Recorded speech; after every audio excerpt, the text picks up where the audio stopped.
Good morning. Good morning. Wow. Awesome morning, isn't it? Yes. We almost had rain yesterday. So today I'm going to be talking about freedom. I'm going to be talking about authentic freedom, but also about instant freedom, the freedom that's accessible to each one of us at any given moment. You know, we have instant messaging, right? We have instant coffee. We have instant delicious lasagna you can pop in the microwave. And we also have access to something that I call instant freedom, which I'll be hopefully telling you about. So 4th of July just came and went. And of course that's us as a country celebrating our freedoms. And I had a little cookout on the 4th of July. And of course, if you're from Las Cruces, if you've been here any amount of time, you know what? On the 4th of July, it's going to what? Rain. And it did, and it was really great. So there we were. We're sitting in my backyard on my little deck, and the rain just kept coming and coming and coming. So we just kept moving further and further back, trying to get out of the rain. But all four of us knew it's going to stop. It's going to pass. We were just confident, so we just enjoyed a little more wine, and the rain came and came. And towards the end of it, we knew that it quit raining because the birds started to sing. Have you noticed that here? The birds, as soon as they start, or the doves, you know, who cooks for you? Doing their little thing. We knew it was going to stop raining. And so we kind of moved out to my little outdoor area and we dried it off and we looked and there was this enormous double rainbow. Did anybody see that? Yes. That was incredible. And it lasted for like half an hour. And so I told my guests that I had arranged it, of course. You know, we musicians take credit for everything. But that kind of got me thinking of the creation story of the rainbow. It's from the Ojibwe people.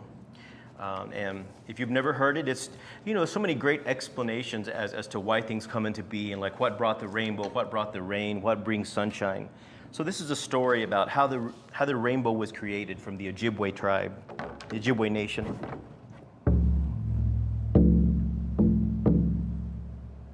One day when the earth was still very new, Nanaboso was sitting at his small house next to the waterfall. And he was looking out his little window and he noticed that all of the flowers, all of the plants were this off-white color. And he thought, that's very, very boring. We must do something about this. So he goes outside after he collects all of his paints and all of his brushes that he had made with the little horsehair and the little beaver tail. And he got his paint pots and sat outside in the green meadow and decided to paint creation. So he's sitting there and he has this pot of red and orange and yellow and green and blue and violet all in a little row. So he begins to paint the violets and he paints them a dark, beautiful blue. He adds a little violet to that. So that's how we have the colors of the violet. Then he finds some lilies, the daylilies, and he paints them orange. Puts little brown dots in the middle. Very pleased with himself, he thinks, that's beautiful. Then he looks at the pansies that were white, paints them every color he could think of. Oh, just brilliant, beautiful colors. And he was so pleased with that. So he hums to himself, very happy, very content, looks up at brother sun and says, thank you for shining so bright today, so keep me company. Overhead, two little bluebirds were playing, and they were zipping across the sky, one way and the other way, and the other way, chasing each other. And he thought, oh, that's so delightful. So they play more and more, and they're getting more and more playful, and they go on the meadow where he's sitting. And at this point, they're flying very, very close to him and kind of looks up, you know. He says, oh, well, at least they're having fun. So occasionally he would look up at the deep blue sky and think how grateful that he was to be in that place with the blue sky on the green meadow next to the waterfall, painting all of the colors of creation and flowers. He noticed the bluebirds were getting a little more playful, though. So they start zipping back and forth, and they decide to go see as fast as they can fly. So they fly very high up into the blue sky, and down, zippity-zing, zippity-zing, zippity-zing, whoosh, past him in the green meadow. And as one bluebird flies next to him, he dips his wing into the red paint pot. And Nanabosa goes, shoo, shoo, shoo, shoo, shoo. And the next bird, coming from the other direction, just, and his feather dips in the orange paint pot. So he thinks, your birds are getting a little too close for me, but that's okay. He was still happy. He was content to be there. So he notices them going back and forth, and they're just getting more and more playful, flying closer to him. And pretty soon their feathers and their feet are all covered with all kinds of colors from his paint pots. They've been mixed up in the different colors. And so finally, he gets up and he waves his arms. He says, shoo, go play somewhere else. It's a very big world. Go play somewhere else. You're messing with my paints. And so, they eventually kind of leave him alone. But they're bored and they want to play some more. They have so much energy. They're so happy to be alive. So they fly up above the waterfall, seeing how fast they can go. And pretty soon, one of them flies close enough to the waterfall that it kind of wets his wing, and he leaves a big red streak across the sky. The next one does the same from the other direction and leaves an orange streak. Then they go the other direction and they leave a yellow streak, and then a green and a blue and a violet, and you see where this is going. And soon brother sun shone through the waterfall, and they were most vivid, most brilliant colors that creation had ever seen. He looks up at the huge arch flowing across the sky, and he says, "That's very, very beautiful." And he laughs, "Ha ha ha! You know what you've done, silly birds? You've made a rainbow. You've made a rainbow." And of course, being an artist, this wasn't lost on him. So he decided to leave it there. And so to this day, when brother sun shines through the misty waterfall, or the rain, or the mist, there's a rainbow. And that's the same rainbow that is now hovering over Nanaboso's waterfall. Thus, the rainbow was created.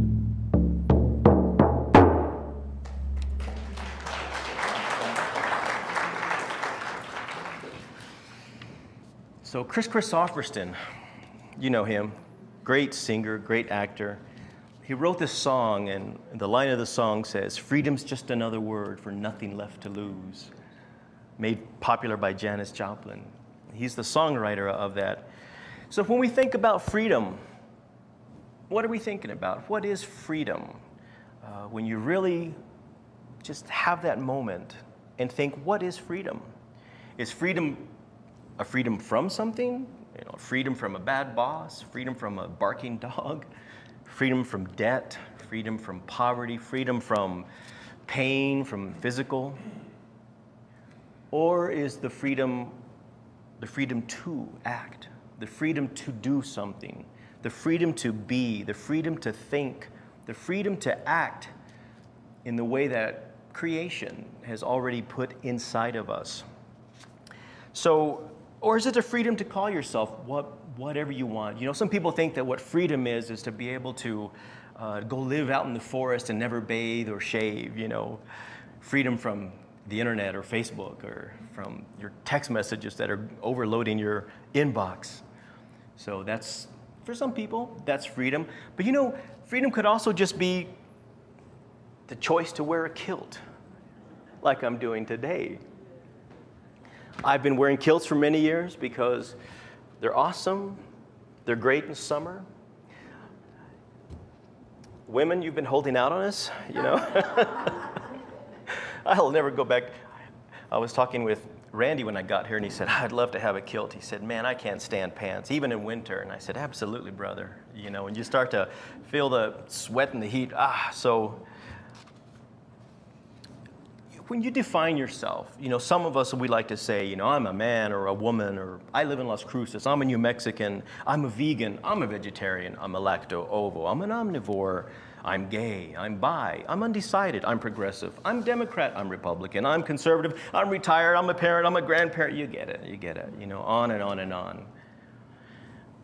So each time that we call ourselves something, that we label ourselves as this or that, those labels, those descriptors, as I like to call them, I like to think of it that each time you say that label, that you're painting a color. Say, I'm a vegetarian, you paint a big old green thing. you know, big old green stripe. It doesn't have to be green. Maybe the color of tofu. I don't know. You know. Then you say, you know, I'm progressive. You're going to paint a color the other way. You're going to paint and keep painting and keep painting and keep painting labels, labels, labels, till pretty soon you're boxed in that proverbial box in the corner. That's why I brought up the rainbow story about, you know, each color being a representation of a label, which you're free to do.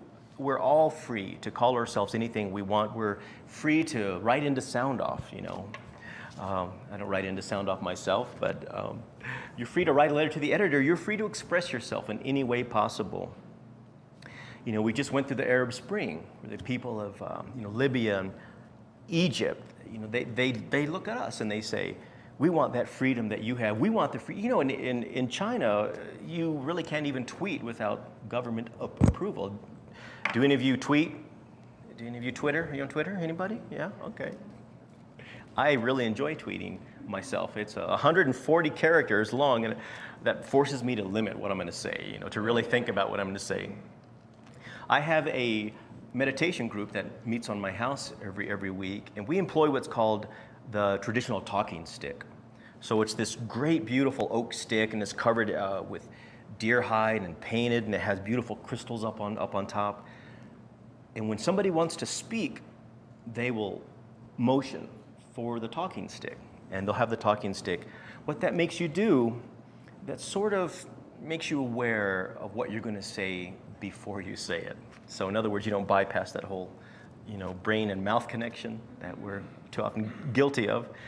So, and it also makes the people around you more aware, this person has something to say, let me give my full attention to it. It's a big stick, and they're not afraid of being hit or anything by it, you know, but it's just a way to say. And so one of the things that I do and that I tell my you know, students to do is before you speak, before you post a comment, before you hit send on the email, is to think. New concept, huh? Think. T-H-I-N-K.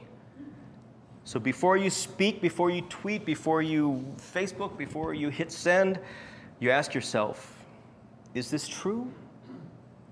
Is this helpful? Is this inspiring? Is this necessary? And is this kind? T-H-I-N-K. Think. Is it true? Is it helpful? Is it inspiring? Is it necessary? Is it kind?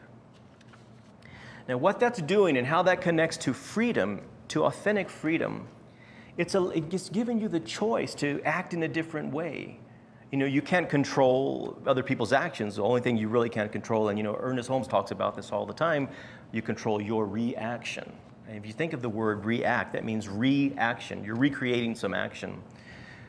So the freedom to be able to be your authentic self, to be the beautiful beings that we're put here to be. So in other words, freedom to be kind, freedom to be compassionate, freedom to be helpful, freedom to be inspiring. Instead of going back to those the patterns of behavior that we've learned from so long ago of reacting, the freedom to tell someone off, or when you're driving through traffic, the freedom to give somebody that special wave, so you can make that choice. And when we do that, we are acting out of a place that is free, that is authentic, that's connecting us back to who we're really put here to be, who we chose to be, if that's how you believe, this time around. And the more you do that, the more you elevate. So instead of giving yourself labels like, I am vegetarian, I am this, I am that, if you explore the qualities, say, I am compassionate, I am kind, I am inspiring, I am helpful. Those kind of qualities make you even freer. And each time that you do that, they're building on each other. They're letting your light shine. Marianne Williamson, in her book, a Return to Love, just such a seminal book. If you've never read that, I would definitely recommend that you check it out on your Kindle or go down to Coas, get it up. Has anyone read that book, A Return to Love? Awesome. This is how she says it. It's so beautiful the way she explains this. This is so beautiful that I printed it out and I have it on my bathroom wall. I look at it every morning. And this passage has been attributed to Nelson Mandela. People thought that, it's believed that he used this in his inauguration speech when he became the president of South Africa after spending 27 years in prison during apartheid. What Nelson Mandela did is he transmuted, he used to be, in his own words, very, very angry, very resentful, very, very vengeful. And then he found a new freedom in thinking a different way. So this passage was attributed to his speech, and it certainly makes a lot of sense. But this is the passage. It says, "Our deepest fear is not that we are inadequate. Our deepest fear is that we are powerful beyond measure. It is our light, not our darkness, that most frightens us. We ask ourselves, who am I to be gorgeous, talented, brilliant? Well, who are you not to be, actually? Your playing small does not serve the world. There's nothing enlightened at all about shrinking so that others may not feel insecure around you. We are meant to shine as children do. We were born to make manifest the glory that is within us, and it's not just in some of us, it's in everyone. As we let our light shine, we unconsciously give other people permission to do the same. As we are liberated from our own fear, our presence automatically liberates others." Thich Nhat Hanh said, "If we are free from attachment, we can easily recognize ourselves in other people, in different forms of manifestation, and we don't have to suffer." And of course, Buddhists believe that the point is to end suffering by having a freedom from attachment. When people come to my house to meditate, many of them for the first time, they say, well, how am I supposed to sit? Do I cross my legs? Do I do a yogi position? Do I sit? And I tell them, the point is freedom from suffering, not to add to it, So, however you choose, that's going to make yourself comfortable. Buddha said, on life's journey, faith is nourishment. Virtuous deeds are a shelter. Wisdom is the light by day, and right mindfulness is the protection by night. If one lives a pure life, nothing can destroy them. If one has conquered greed, then nothing can limit that freedom. So freedom, it can also mean freedom from fear, freedom from worry, or freedom from anxiety. And you may be thinking, yeah, but you don't know my life. You don't know how difficult it is. You don't know what my bank account looks like.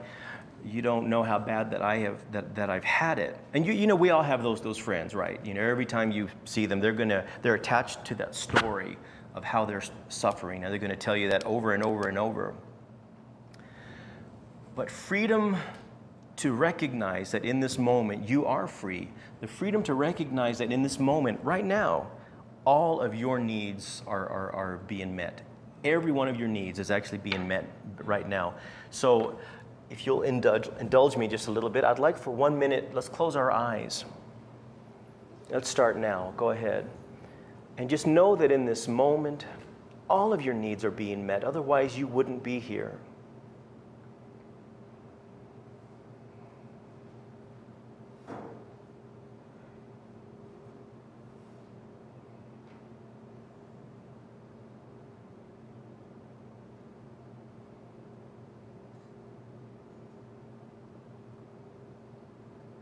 And that's instant freedom.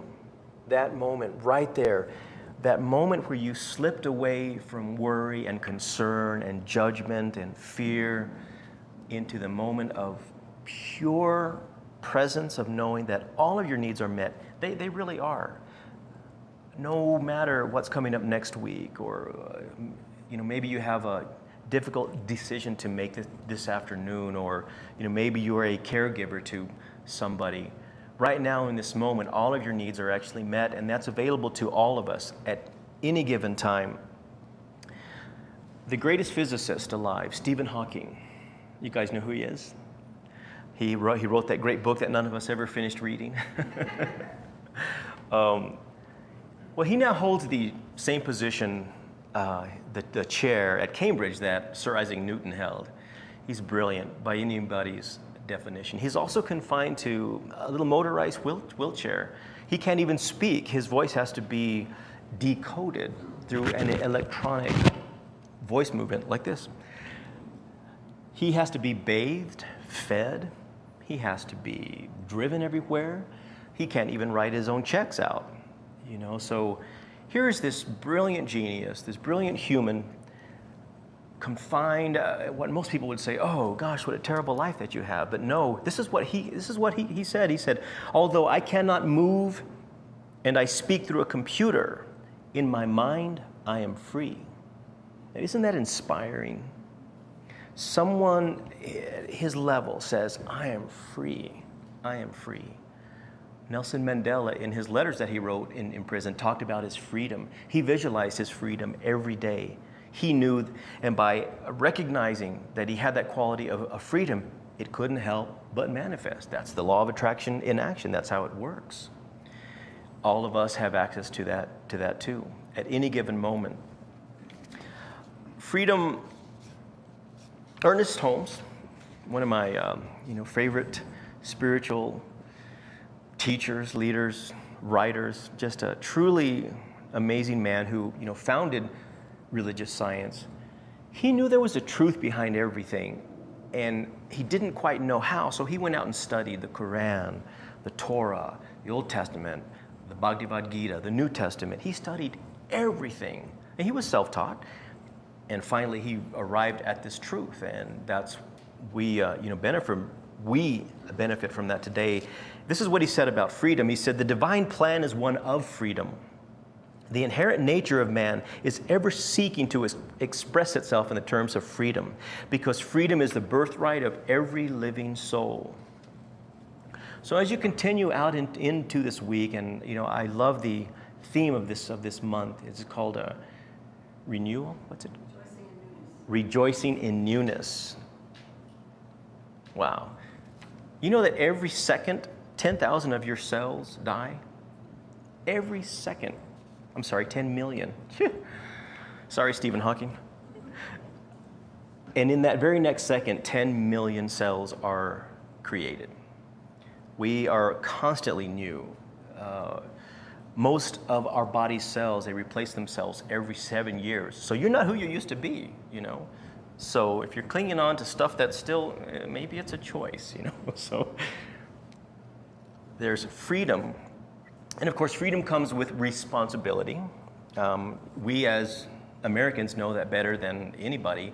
Of course, some of us think it's free just to go stuff yourself with hot wings and go into debt as much as you want. That's probably not true. Freedom. There's this great story of this boy. And he was really tired of everybody judging him. Everyone in town was judging him, and they were telling him what to do and saying, "You're not doing this. You need to be doing that." And he said, I want to be free. I'm running away from all of you. I want to be free. So he goes and he finds the tallest tree outside of town. And he climbs that tree and spends a lot of time, a lot of effort climbing that tree. And he says, "No, I'm still not free from you people." So he looks at this branch out there, and he goes, "Arr," and he climbs out to that branch very, very precariously, and he says, "Finally, I'm going to be free." So he starts sawing through the branch. Well, what happens? Well, he cuts himself off from the tree, and he falls, and he breaks all of his limbs. Is he free? No. So the point is that freedom is not a construct that happens somewhere. When I finally win the Powerball, I will be free. When I finally get hired to that new job, I'll be free. When I finally get to move to that different house, I'll be free. But that's not the case. That's cutting yourself off without realizing in the moment that you already have that freedom. You know how good it feels when you help somebody, when you're inspiring. Well, that's freedom too. That's freedom because you are acting from your soul's purpose, from however you want to say it, your spirit, your source, creation. When you're acting from that authentic place of who you know that you're here to be. Sure, it's easier to yell at somebody or, like I said, do the special wave when someone cuts you off in traffic. But like I said, use the think principle. Go back to it every time before you act, before you do anything. Does anybody remember what it is? Is it true? Is it helpful? Is it inspiring? Is it necessary? Is it kind, right? So it's available to us, instant freedom, authentic freedom, anytime that we want. We use that internal GPS system. Some people call it the God positioning source, or you can call it whatever you want, really. But it's always pointing you where you need to be. Nelson Mandela didn't die in prison, but he learned how to live. He learned that freedom is his birthright. It's available to him at any moment. The great Sufi mystic Rumi said, "By emptying yourself of worrying, why do you stay in prison when the door is open so wide? Move outside the tangle of fear thinking. Move outside the tangle of fear thinking." I love that. I'm going to end with a quote from Edgar Casey. You guys know who he was? Edgar Casey was a very plugged in kind of dude. I would have loved to see his tweets. This is what he says, and I just think this is beautiful because it reminds me of how my friends and I took the time to look and appreciate that double rainbow. We just sat there in silence for a little bit and just appreciated it and knew that this was special. I even took a photo of them just to have it for posterity. So this is what Edgar Casey said. He said, "Then to be able to remember the sunset, to be able to remember a beautiful conversation, a beautiful deed done where hope and faith are created. To remember the smile of a babe, the blush of a rose, the harmony of a part of thyself, they bring you closer and closer to God."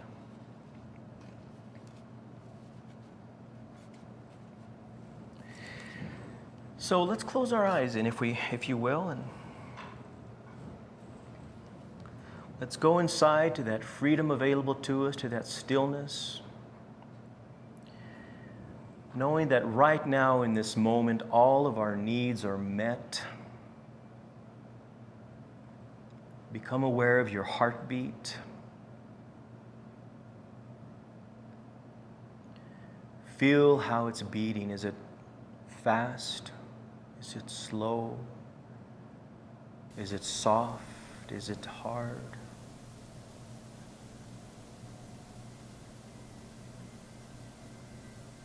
Now becoming aware of your breath. Feel the coolness as you inhale. Feel the warmth on your nostrils as you exhale. And we affirm that in this moment, all of our needs are met. They always will be. They always were. In this moment, nothing need be added or taken away. There's nowhere else we need to be, nothing else we need to say or do. We affirm that pattern of perfection, the pattern of perfection in each cell. We hear its song, creation song within us, knowing that we are perfect beings and that everything happens in a divine plan, a divine time, and in a divine way. And if there's something heavy on our heart, we go to it and bring our light, the light of our consciousness to it, and we say thank you for that lesson, and we let it go. We say you are free now, and thank you for teaching me what I needed to learn in order to be more complete and whole and perfect.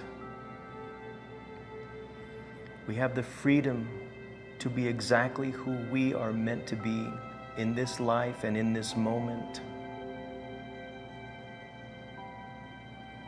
And as we become aware of our hearts, we feel them radiate with love and fill this body, fill this room, fill this church, fill this building.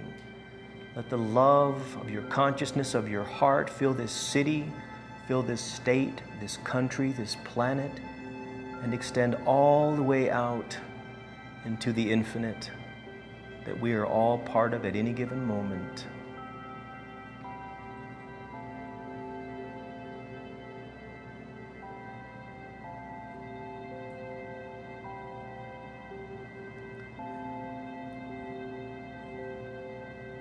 Meister Eckhart said, the only prayer that needs be uttered is, thank you. And so now we say thank you, and so it is.